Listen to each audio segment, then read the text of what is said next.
നമുക്കേ എള്ളുണ്ട ഒന്ന് ട്രൈ ചെയ്ത് നോക്കിയാലോ? എള്ള് വാങ്ങി കഴുകി ഉണക്കിയൊക്കെ വെച്ചിട്ട് നാള് കുറെ ആയി. പക്ഷെ ഇന്നാണ് എള്ളുണ്ട ഉണ്ടാക്കാന്ന് ഞാൻ വിചാരിച്ചത്. നിങ്ങള് വിചാരിക്കണ്ട ഒരെള്ളുണ്ട കഴിക്കാൻ എന്തിനാ ഇത്ര എക്സ്പ്രഷൻ ഇടണേന്ന്. ക്യാമറ ഓണാക്കി വെച്ചിട്ട് ഒരുണ്ട എടുത്ത് വായിലോട്ടിട്ട്. പിന്നെ കണ്ണുകൾ എന്താ അങ്ങോട്ടും ഇങ്ങോട്ടും പോണേന്നൊന്നും എനിക്കറിയില്ല.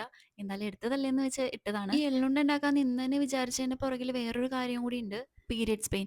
ആ സമയത്തെ വേദന എനിക്ക് സഹിக்க വയ്യാത്തതാണ്. നമുക്ക് ഡോക്ടറെ കാണിച്ചിട്ട് വേറെ പ്രശ്നമൊന്നുമില്ല. അനീമിക് ആണ്, ബ്ലഡ് ഇല്ലാത്ത പ്രശ്നം മാത്രമാണെങ്കിൽ ഇത് അടിപൊളിയാണ്. നോർമലി നമുക്ക് സിമ്പിൾ ആയിട്ടുള്ള എള്ളുണ്ട ഉണ്ടാക്കാനായിട്ട് കുറച്ച് ശർക്കര നീരും കുറച്ച് എള്ളും ഉണ്ടെങ്കിൽ പെട്ടെന്ന് ഉണ്ടാക്കിയെടുക്കാൻ പറ്റും. പിന്നെ അതിന്റെ കൂടെ ഇച്ചിരിയും കൂടെ ഗുണം കൂട്ടണം എന്നുണ്ടെങ്കിൽ കയ്യിലുള്ള കുറച്ച് നട്ട്സും കൂടെ നമുക്ക് ഇതിന്റെ കൂടെ ആഡ് ചെയ്യാൻ പറ്റും. ഞാൻ ഇതിലെടുത്തത് കുറച്ച് ബദാം, കുറച്ച് സൺഫ്ലവർ സീഡ്, പിന്നെ ഡേറ്റ്സ്, പിന്നെ അതുപോലെ തന്നെ കാഷ്യൂ. ഇത് എല്ലാം കൂടെ വറുത്ത് പൊടിച്ചിട്ട് നെയ്യിൽ നമുക്ക് വേണമെങ്കിൽ റോസ്റ്റ് ചെയ്തിട്ട് ഇടാൻ പറ്റും. പിന്നെ അതുപോലെ തന്നെ ഡേറ്റ്സ് നെയ്യിൽ ചെറുതായിട്ടൊന്ന് വാട്ടിയെടുക്കാം. അപ്പൊ ഇച്ചിരിയും കൂടെ ടേസ്റ്റ് ഉണ്ടാവും. പിന്നെ ശർക്കര നീര് നമ്മൾ ഉണ്ടാക്കിയെടുക്കുക. ശർക്കര നീര് കുറച്ച് തിക്കായിട്ട് നമുക്കൊന്ന് കാച്ചിയെടുക്കാം. കാരണം എന്നാലാണ് നമുക്ക് എള്ളുണ്ട അതിൽ നല്ല ടൈറ്റായിട്ട് പിടിച്ചിരിക്കുള്ളൂ. അല്ലെങ്കിൽ നമുക്ക് ഉണ്ട ഉണ്ടാക്കാനായിട്ട് ഇച്ചിരി പാടായിരിക്കും.